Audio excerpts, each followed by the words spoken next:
नागपुर शहर, जिसे orange city भी कहा जाता है, लेकिन कई सालों से चल रहे जहरीली पाम रोस्टेड सुपारी के काले बाजार में कई सुपारी व्यापारियों ने इसे बेचकर बड़ा मुनाफा कमाया है और नागपुर की जनता के साथ स्वास्थ्य के साथ खिलवाड़ किया जा रहा है। यह आरोप international human rights ambassador organization के अध्यक्ष मजरुल्ला खान इन्होंने पत्र पत्र लेकर लगाया है।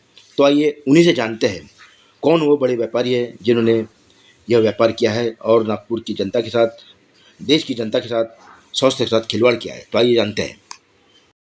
जो सड़ी सुपारी का कारोबार चल रहा है और इसका जो घोटाला चल रहा है, इसके संबंध में मैं बैठा हूँ। भारत देश में कई 100 सालों से सुपारी खाने की परंपरा है, लेकिन कुछ गलत व्यापारियों ने और उनके साथ मिलकर कुछ अधिकारियों ने सड़ी सुपारी का व्यापार बहुत बड़े लेवल पर चालू है और वो पूरे भारत देश में लोग खा रहे हैं और उसके कारण बड़ी मात्रा में कैंसर जैसी बीमारियां लोगों को लग रही है।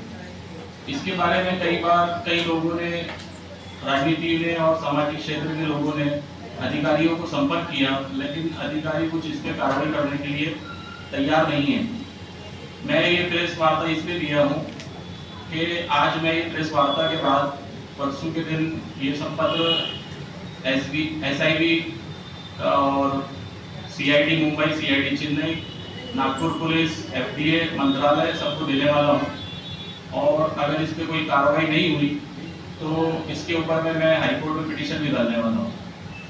ये सड़ी सुपारी सड़ी सुपारी पाम के नाम से आती है और रोस्टेड, दो किस्म की सुपारी आती है नागपुर में। ये पूरे भारत देश में यहाँ से बिकती है। पाम सुपारी के अंदर में इतनी सड़ी रहती है कि इसके अंदर में फंगस लगे रहता है और ये एकदम काली सड़ी सुपारी है। ये व्यापारी इसलिए बेचते हैं नागपुर में कि इनको ज़्यादा से ज़्यादा मात्रा में इसमें प्रॉफिट मिले। और जो केरला की अपनी पारंपरिक भारत की सुपारी है, इसका यहाँ मार्केट इन्होंने खत्म कर दिया है क्योंकि उसमें इनको ज़्यादा प्रॉफिट नहीं मिलता है। और ये इतना बड़ा कारोबार थाईलैंड और इंडोनेशिया से चलता है और इंडोनेशिया थाईलैंड से ये भारत में आती है, फिर महाराष्ट्र में आती है, उड़ीसा में आती है और नागपुर में बिकती है। तो इसमें कहीं ना कहीं प्रशासन के कुछ भ्रष्ट अधिकारी इसमें मिले हुए हैं। तो मेरा उनसे भी अनुरोध है कि इसके अगर वो कार्रवाई नहीं करते जल्द से जल्द, तो हम इसके लिए आगे उच्च न्यायालय जाने के लिए हमारी तैयारी है अगले महीने की। इसके अंदर में रोस्टेड और पाम सुपारी से पैसे कमाकर कई लोगों ने बड़े बड़े कोल्ड स्टोरेज बना चुके हैं, वो कई 100 करोड़ के हैं और इनकी प्रशासन के साथ इतनी बड़ी भगत है कि कोल्ड स्टोरेज में बिना बिल के ये सुपारी वहाँ जमा रखते हैं और व्यापारियों को मदद करते हैं।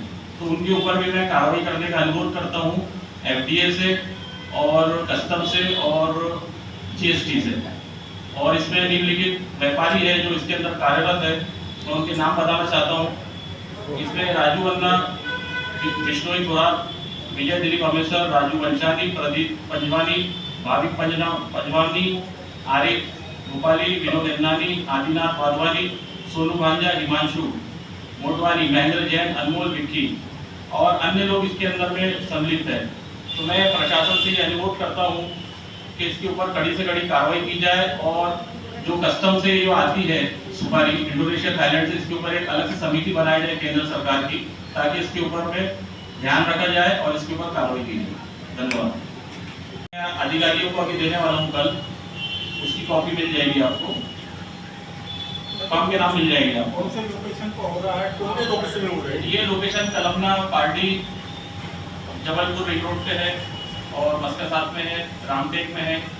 ये कभी अलग अलग क्षेत्र में उतारते हैं गाड़ी अपनी, तो बहुत बड़े लेवल पे इसका काम होता है। हैदराबाद रोड का नाम लिया आपने? भुट्टीबोरी रोड का नाम नहीं लिया?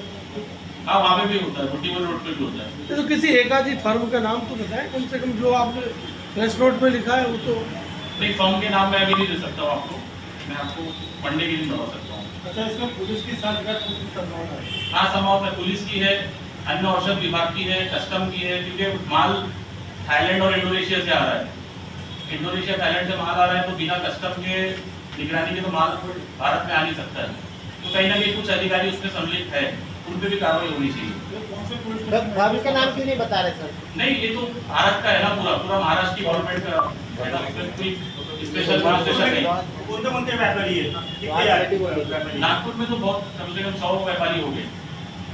इसके अंदर भी है। तो इनके ऊपर आज तक कभी कार्रवाई नहीं हुई सर?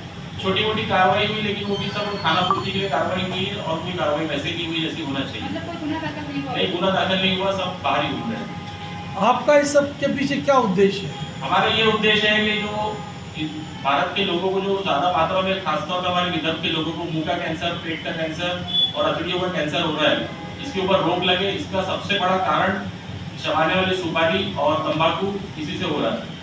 तो सर इसकी तो इस सुपारी पे की मतलब प्रोसेस जब तक- कैसे की जाती है? इसका प्रोसेस, सड़ी सुपारी जो पाम है उसको गैस पारा जाता है और अलग अलग केमिकल छिड़काव करके उसको सफ़ेद बना के अच्छी सुपारी जैसा दिखने लायक बना के उसको बेचा जाता है और उसमें अलग अलग फ्लेवर भी मिलाया जाता है। कभी कभी इसके अंदर इंडस्ट्रियल के हैवी केमिकल्स भी यूज तो जैसे कि आपको बताया कलेक्टर ऑफिस में आपने निवेदन दिया है, तो क्या उस पर उन्होंने क्या आश्वासन दिया कलेक्टर ने? नहीं, वो उन्होंने FDA भेज दिया था लेटर और उन्होंने पत्र वहाँ भेज के उनको आयुक्त से मिलने, उपायुक्त से मुझे मिलने का बोला था। मैं उनसे भी मिला हूँ, उन्होंने भी मुझे आश्वासन दिया कि आपको जब भी लगा हम कार्रवाई करेंगे, आप बताइए, लेकिन अभी तक कोई कार्रवाई हुई नहीं। तो अभी आप क्या मांग करते हैं? मैं ये मांग करता हूँ कि इसके अंदर में बड़ी जांच कमेटी बिठाई जाए महाराष्ट्र सरकार की या भारत सरकार की, जो इसके ऊपर एक जांच रखे और इनके ऊपर कठोर से कठोर कार्रवाई की जाए। ये जितने भी नाम आपने यहाँ पे नहीं सकते, अब इतना माल यहाँ बिक रहा है, पकड़े जाता है, लेकिन उसके ऊपर कोई बड़ी कार्रवाई होती नहीं। अगर बड़ी कार्रवाई होगी तो ये काम करना बंद कर देंगे। मैं ये चाहता हूँ कि इनके काम बंद हो जाए। ये जो सुपारी पकड़ते हैं एफडीए वाले, वो हाँ। सुपारी कहाँ डालते हैं? ये सुपारी उन्हीं के गोडाउन में ये सील करके रखते हैं। अच्छा, तो फिर वो बाहर नहीं निकलती, नहीं, वो सील कर देते बाद में सब, तो उसका क्या करते हैं? वो वापस। अभी तक तो कोई सुपारी जो इन्होंने पकड़ा है वो अभी अगर इनसे पूछा जाए तो इनके स्टॉक में, तो वो वापस बेचते ही क्या? हाँ, बिकती है ना मार्केट में। बीच में हाई कोर्ट में एक पिटीशन था चिकदान वाला जी का, उन्होंने तो पूरा सबूत दिया था हाई कोर्ट उसके में। बारे में क्या कहना चाहते हैं आप? वो स्पेशल उसके बारे में, वो एफडीए सुपारी पकड़ने के बाद वो बेचते हैं, इसके बारे में सविस्तर से बताइए। FDA जो सुपारी पकड़ती है उसके बाद में उसकी जांच की जाए 1 महीने के बाद, या 2 महीने के बाद, या 6 महीने के बाद, कि सुपारी जो आप पकड़ रहे हैं ये कहाँ है, इसके ऊपर इंक्वायरी की जाए। और वो केंद्र सरकार या भारत सरकार ही कर सकती है, नागपुर की तो नहीं कर सकती।